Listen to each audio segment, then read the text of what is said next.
Hello everybody, this is Dr.Ananya and I hope all of you are doing great. After my last video, I received a lot of messages regarding the approach, how to go about it now. So in this video, I will be discussing the approach for two groups of people. One for those who are starting now from the scratch and second for those who have already consolidated their resources. One disclaimer I would like to put is that this video will be more helpful for the interns and the post-interns batches because I've actually received queries regarding the approach towards the entrance exam by the prof students. So I will be taking up that topic in a different video. So for both of these groups, I believe you are targeting the upcoming May INICET exam. And one thing I want all of you to know about this entrance exam is that clearing an entrance exam is a different game altogether. It doesn't always reflect the actual amount of knowledge and experience you have, and it doesn't always equalize how well or how bad you perform in your MBBS. So I believe in one simple thing, that anybody with the right approach can definitely crack it. And I hope all of you know this feeling that whenever we start this PG preparation journey, for once everybody think that let us start from zero and complete till 100. We want to read everything. We wish to watch those 400 videos of medicine because we feel that our concepts are weak. But I want all of you to believe and trust that you have done something in your MBBS and you have developed some clinical acumen over all these years. So you have some basics of that. And do you remember that whenever we used to have our professional exams in our MBBS, 1 month before that we used to go to our seniors and ask them to mark the important topics in our book, or we used to see those famous 10 years question paper so that we could do a focused preparation that needed to clear that exam. So this phase of your PG preparation is the exact replica of that 1 month time period before the professional exam. So you have to keep your focus very clear on what to study, because see, putting the hard work in the right direction is going to give you the results. So don't fall in this trap of completing everything you should have done in these 5.5 years of MBBS in this 1 year, because that is not practically possible. If that would have been the case, the course would not have been this much long. So I would like to put it this way, that keeping your insight at grade 5 is very important, because there are a lot of resources available and you have to be very selective if you want to be productive. So let's discuss the approach for the people who are starting now. See, the first rule is never compromise on your first read, because this is going to form the basis where you are going to supplement the extra. Why I said so? Because sometimes we feel that let us complete all these subjects, all these 19 subjects in 1.5 month period, so that I will get that one extra cycle of revision in the end. I would say with this mindset, you will be compromising on the quality of your content and the concepts. And this is not going to help you either, because the aim of the first read is to consolidate and bring everything together so well, so that whenever next time you visit the same topic or the subject, it should take you half of the time it took earlier. And in a hurry to complete it fast, there will be a lot of loopholes in your concepts, and those will keep coming back to you in your subsequent revision sessions, because you will feel that you have read this topic but you don't know this properly, because you didn't give that topic that optimum amount of time and question practice it needed to be mastered. So take it easy and give it a proper time of 2.5 to 3 months.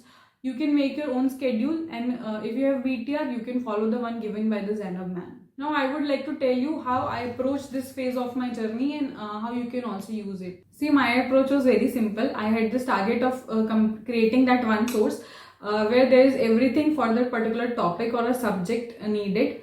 For me, that was the BTR book, because that was easy. The structure was already available. I just had to supplement it. It can be anything for you.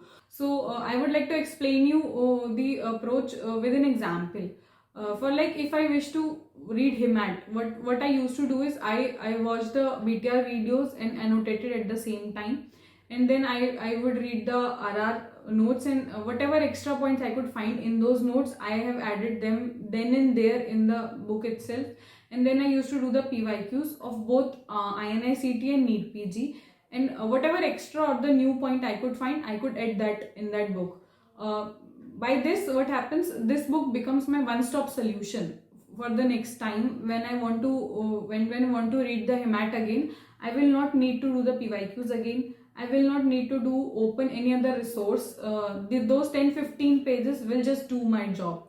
So even if this time it took me 2 days to complete this process, the next time it is going to take just half of my day. So that was my approach. I always wish to reduce the time in the subsequent revision sessions. And in the later half of the day, I used to make a custom module of 50 questions of the same topic, excluding the PYQ text because those have already been covered, and the controversial ones because I didn't wish to find the answers to those questions.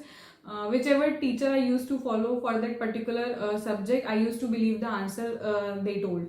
And there is one very common statement I have heard from people that we get very demotivated when we solve the custom modules because the number of questions getting correct are less. See, it doesn't matter whether you do 10 questions correct or 40 questions correct, because the purpose of the solving custom modules in this phase of preparation is to give you that reality check every day, that whatever topic you were studying the whole day, have you actually understood that or you were just reading it. So that is the actual purpose of custom module in this phase of your preparation. So don't be scared of the custom modules. It will also tell you the topics that you need to watch from the main videos, because if you find yourself getting repeatedly stuck at one particular topic, you have to watch that from the main videos to clear your concept then and there only. And I used to summarize my day before sleeping. I used to flip those 15-20 pages, whatever I have read in that day, passively before sleeping. And the actual game changer in this phase of my preparation was how I started the next day. And here comes the importance of this active recall. In the initial 30 to 45 minutes of the day, I used to take the blank PDF and I used to revise it by saying it out loud, each and every word that I could remember. Whatever I used to forget, I used to mark it then and there only. That actually helped me when I revisited that topic the next time. I used to start with those highlighted and marked part first because those were volatile for me. This is how I completed for a topic like HEMAT in 2 days in my first read, and that with this approach, that actually took me half of the day in my next read. So I have actually micro dissected the approach for you. In this discussion, I hope you realize that you have to be very actively involved in the process, because we all have been the victims of this mindset, I would say, to find a source which we can call it enough. See, the answer to that question is no such source actually exists. You have to customize it according to you by supplementing it with PYQs or with test and discussion, and that has to be done by yourself only. So for people who are starting now, I believe this should be your approach. You have to invest 60% of your time in the reading part and 40% of your time in the question practice thing. So this was my approach during my first read, and it could help you. So let's now discuss for the people who have already consolidated their resources. See, for you people, question practice and test and discussion will be the game changers. I would like to tell you how I approach this phase of my preparation, and you can also do that. Start your day with a mixed bag custom modules of 50 questions to stay in touch with every subject, because you have done everything once, right? And next is revise the topic or subject of the day, followed by PYQs if not done earlier only. And at the end of the day, do a custom modules of 50 questions of the same topic or the subject you have revised today. And you guys also summarize your day by flipping the pages, and that active recall part stays the same for you also. And the next major important thing is the test and discussion. See, whenever you give any test, attempt every question very seriously and try to reach the answer as if it's an actual exam. That will actually improve your critical thinking process. And while attending the discussions, don't attend or don't watch the videos lying on your sofa on your bed. Be very active. Sit with a pen and your consolidated resource. Whatever extra new point you found, just add it then and there in your resource. That will actually help you in the end, because you know that when we come towards the end of this preparation, many people started having this FOMO that they gave so many ANDs but were not able to revise those. By doing this exercise, you won't have this FOMO, because whatever you could have answered right in the first go, trust your brain, you will be able to answer that right again. but whatever extra new point you could have find, you have already added to the resource you are going to revisit again and again. So this was the most important part in the latter half of my preparation. So for you people, the pattern is opposite. You have to invest 60% of your time in question practice and 40% of your time in reading. So this was my approach during these two phases of my preparation. And one thing I would like to add is, guys, please trust the process.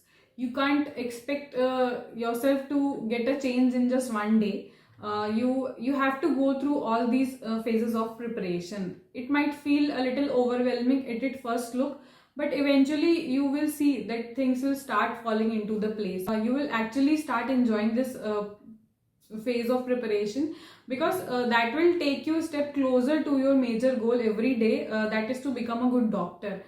Clearing the entrance exam is just one part of that journey. I hope that this video helps you all to get some insight about how to go about it now.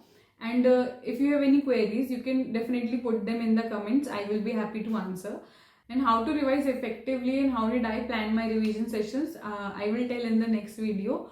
So thank you so much for watching this video, and keep studying hard, and believe me guys, you got this. All the very best.